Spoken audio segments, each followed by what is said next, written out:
So good afternoon, everyone. I'm going to be a little bit more adventurous here. So we'll just hold our fingers, cross our fingers, and hope this all works. All right. Okay. So I'm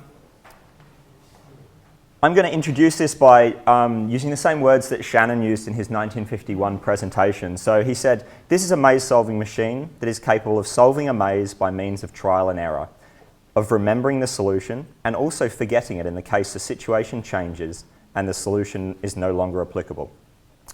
So we saw some video of this in Jamie's talk, and we saw some of the other technology as part of Alan's talk, the sort of mechanism for the chess table. So Shannon's machine, as it was a machine, was its memory was made of relays, electromagnetic switches that just have different state. It used that to store information about what had been discovered in the maze. And then the mouse itself was not clever.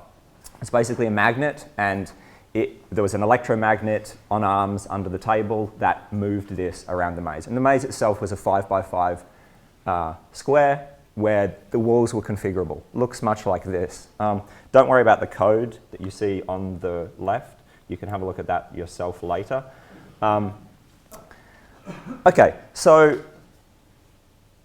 the original presentation as well described a kind of mechanical finger as being the thing that moved around. And at some point he changed his presentation and renamed it into a mouse that looked like a little, cute little mouse, and called it Theseus. And okay, well, what I want to do is actually describe the algorithm and show it working. So I'm just going to do that, and we'll watch it. The strategy is really simple. It basically keeps one bit of information for, and not one bit, as in a single on-off value, but one piece of information for each maze square. And the piece of information is the direction that the mouse last left the square, okay? And all it does is when it encounters a square, it looks at the direction that was stored in that square, and it takes the one at 90 degrees to that. So it takes the next clockwise direction that is possible. And that's all the algorithm does. And this is the sort of exploration mode. And if you think about that, actually, there's one problem with it. It will always find the goal, like it has here, but it can do a lot of backtracking because it can basically choose the direction it entered a square. So there's one more piece of the logic, which is basically look at for the current square, the direction the mouse entered it, and skip that one, okay? Once this is done, there's sort of a memory here associated with each of the squares. So then what Shannon could do was basically put the mouse back to where it started and let it run again. And this time it follows a goal strategy. And the goal strategy is even simpler to describe. The goal strategy is basically look at the direction that was last left out of that square and follow it. And you get straight to the maze. So if you're wondering what this looks like, he describes it as a vector field, which is basically each of these squares has an arrow on it, and you can see that the mouse just follows exactly the direction. It only works in one direction, obviously. If you try and look at the path backwards, you have choice points. So it only works for the area of the maze that you've discovered. It finds the shortest path through that, and it only works in the one direction.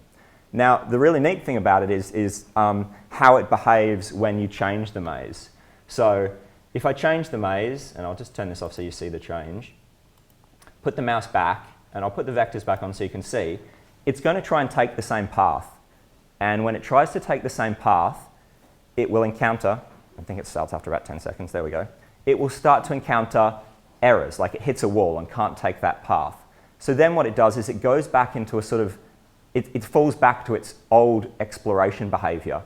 And then at some point, as it has now, it gets to a part of the maze it's seen before, and it carries on and follows the original strategy. So you get this behavior that is very, very simple. The code for the whole example I'm showing here is fairly long, but a lot of it's like drawing and stuff like that. There's 35 lines or 35 JavaScript statements that describe the behavior here of what the logic and the strategy the mouse uses. So that part is very simple. So just to finish off, I have put this on a website. If you note down this, you can have a look at it later. In the tradition of writing code, I haven't quite documented the whole thing nicely, but I will do so by this afternoon. So don't look at it till 5 p.m. this afternoon.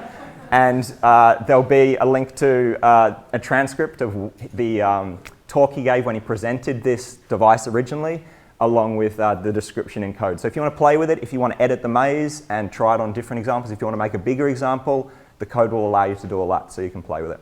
Thank you.